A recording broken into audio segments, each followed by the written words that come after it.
Welcome to Verde's Folding Chair, a podcast about making space at the table for Black, women, independent writers, and marginalized people. Verde's Folding Chair is about making space for our voices, existence, and lived experiences. Zora Neale Hurston said, "If you're silent about your pain, they'll kill you and say you enjoyed it." This podcast is the opposite of being silent. Come on and bring your folding chairs and pull up at the table. I promise to make space for you, rainbow peeps and friends.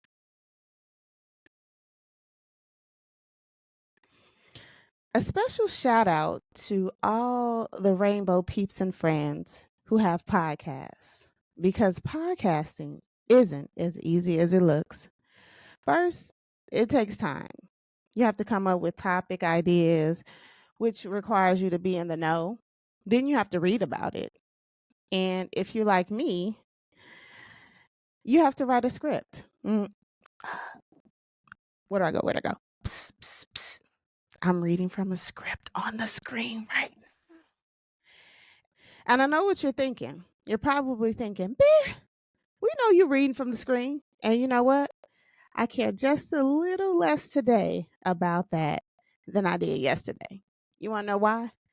Because professionals have teleprompters. They're not remembering all that ish. Duh. And you know what? Neither am I. Difference is they have their cadence down. Their tone is more conversational. See what I'm saying? And I'm not going to edit that part out either. Okay, their tone is more conversational. All right, and I'm not a professional, but I am someone who has some things to say, and I am going to make space for myself to say those things. And the other thing is the teleprompter's level to their eyes, so you can't really tell that they're reading. On and on and on and on about the professionalism of television. But I know one thing. If I stay consistent and I want to continue along this path, I will get better. And I know that's for sure. But for now, I won't let perfect be the enemy of progress. Okay. Speaking of the perfect being the enemy of progress, which is what I want to talk about today, I've decided to host a pop up podcast, if you will. It's called VFC in 5, which is short for Verde's Folding Chair in 5 minutes. It's where I pop on the mic and do what this podcast is designed to do, which is not be silent. Our voices, our thoughts, our opinions, our perspectives, they matter. And we have to be the ones to make space for that. So fuck CNN.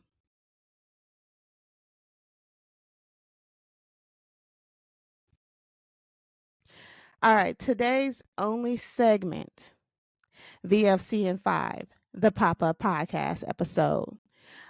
This episode is designed to be quick and to the point, speaking on one or two topics in under 5 minutes, which allows me to be able to create little mini episodes for the sake of time, because I do all the topics, all the editing, uploading, everything. It's all me, and I'm proud of that. But like I said, it takes time, and this is my way of finding a way. So today's ep will hopefully be the only one that's slightly longer than 5 minutes, because, well, I had to introduce the pop up. So let's talk about it.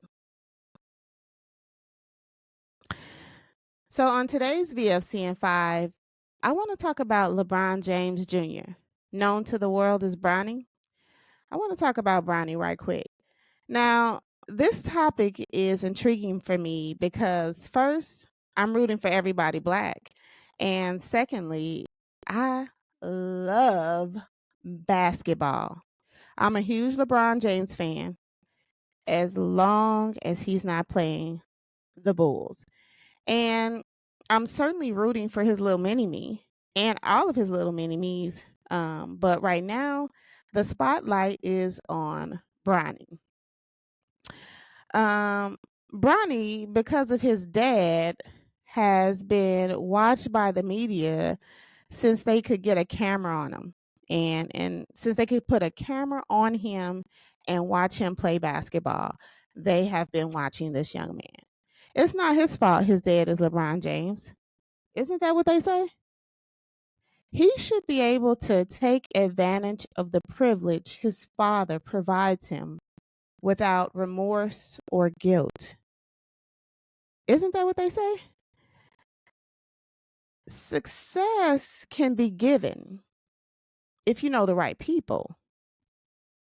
Isn't that what they do? He should have a high upside, if you will. Even if he's not fully developed and skilled right now, he comes from greatness. So we're going to go ahead and invest in him early because he has a bright future. Isn't that how it goes? So why is it a problem now? I'm so glad you asked. If you know me, you know I rarely sugarcoat shit. Am I doing a good job? Wait, but that's exactly what this is. Bullshit, to be quite frank. Because LeBron James is great, breaking all the NBA records, never in the media for any negativity, opened up a school in his hometown for kids who grew up like him, had one of his first students from his school graduate from college this year. He loves his mama. Okay. I mean, they don't have nothing on this man other than greatness and positivity. As far as we know, he is impeccable. His wife Savannah James is impeccable. His children are impeccable. As a matter of fact, Bronny's story is made for sports media. I would know. I watch a lot of sports media. It's actually the ultimate story of overcoming the odds and winning. Like literally, this kid had a cardiac arrest not even a year ago.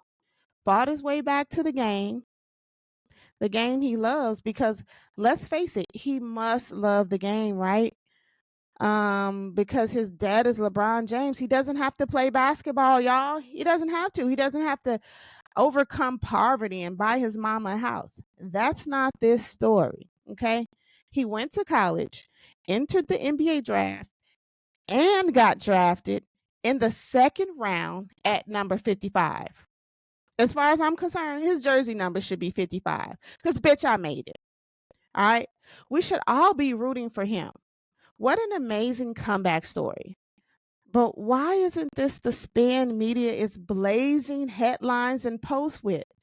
And why is social media filled with so much hate and anger about it? Did we just learn what nepotism is today? We just learned that word? That's rhetorical. In fact, this is the perfect American sports story made for TV.